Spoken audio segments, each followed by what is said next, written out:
Good morning, M-Commerce. Hey, my name is Dr. Matthew Core. If you haven't had me for class, I suppose you're the lucky one. But if you had, hello, good to see you again.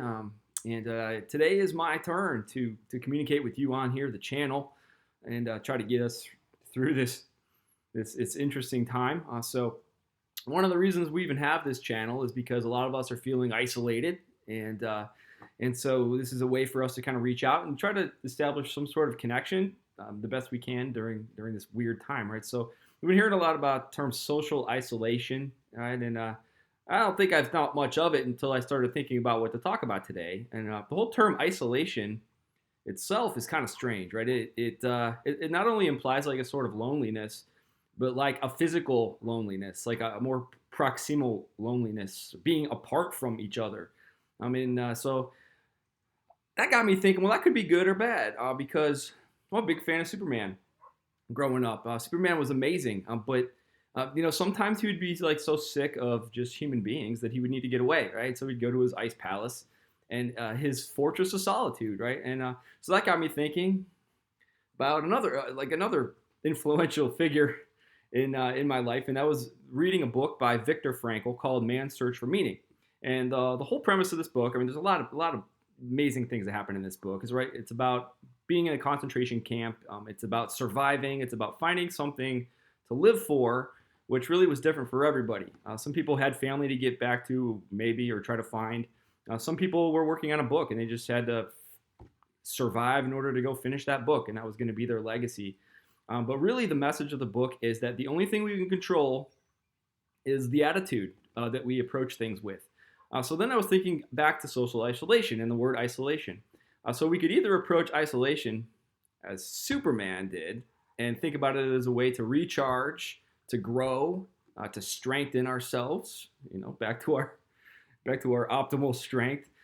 Or if we take an opposite approach and think about the attitude of isolation as creating loneliness, as feeling separate, as feeling desperate, that could really lead to some kind of mental health issues for us. Right? So this is, I think, philosophically, this channel is really just our attempt to shift the attitude from loneliness to purposeful isolation and an opportunity for us to strengthen ourselves. Which leads me to another thing that got me thinking of, and that was, man, when we spend so much time inside with people that we normally don't see that much, it could be amazing for about 10 minutes, but then sometimes we end up fighting a little bit more than we normally would. So I was painting a bedroom that we had been putting off, right, with my wife a couple days ago, and it was about, I don't know, 38 seconds in before we started arguing. So I said, well, this is happening to us, and we argue in a pretty healthy way, right? It's part of relationships, and if you can figure out how to do it well, I think you're going to be a pretty successful couple. But what got me thinking of is a lot of people are probably struggling with how to deal with people so close to them all the time, and maybe you don't have that fortress of solitude to escape to when you just need to recharge and get away. So I was thinking, well, what are some helpful tips to give you to help you deal with these freaking people that just won't get out of your sight for a day? That turns me to another superstar of communication, John Gottman, who runs the Gottman Institute with he and his wife, and they study human relationships, and they have created what he calls the 4 horsemen of a marital apocalypse.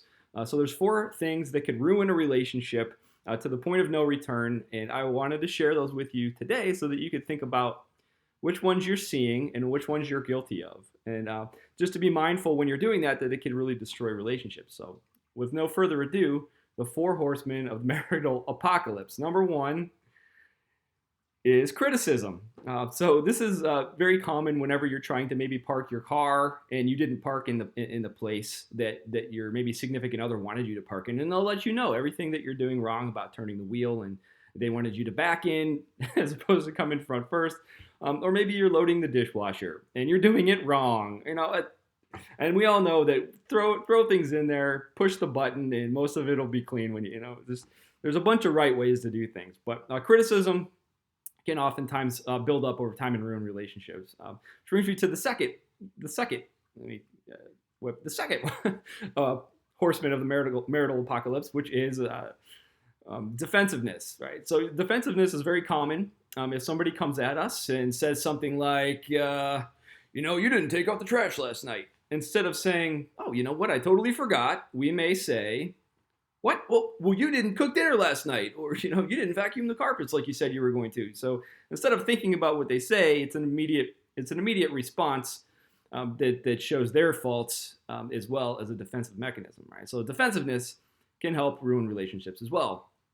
Which brings me to the third, and what John Gottman calls the biggest predictor of marital apocalypse, which is called contempt. And contempt is kind of it's things you can do, but it's also a state of mind or a feeling of superiority over the other person, right? So you can show contempt by kind of your tone when you're explaining how to do something, as though the other person is stupid.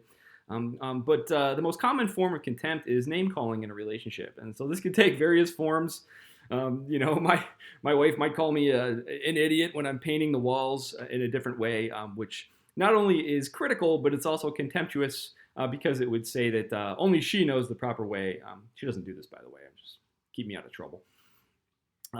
So contempt is coming and speaking to somebody else from a higher, elevated, better place, right? Is the number one predictor of marital apocalypse or divorce from the Gottman Institute, right? And the number four is called stonewalling, and stonewalling is it happens whenever another person is upset to the point where they need to just kind of bring it all in, maybe shut their eyes, shut their mouth, and remain silent or still while the other person continues to argue, right?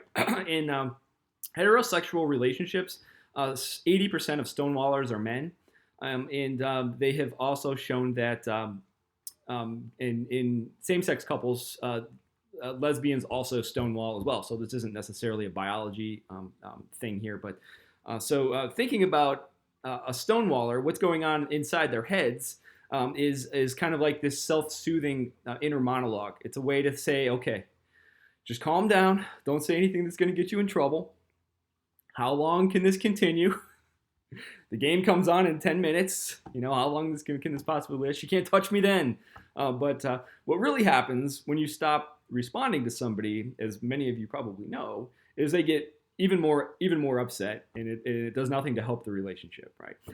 Those are the four horsemen of John Gottman's marital apocalypse. And if you're stuck at home and you can't escape with somebody that you really care about, then remember, if you're doing any of these things, they can really lead to further troubles down the road. So I hope some of this was helpful. It was helpful for me just to think through it and get it off my chest and share it with this community. And remember, we love you. We're with you. And enjoy this beautiful spring day.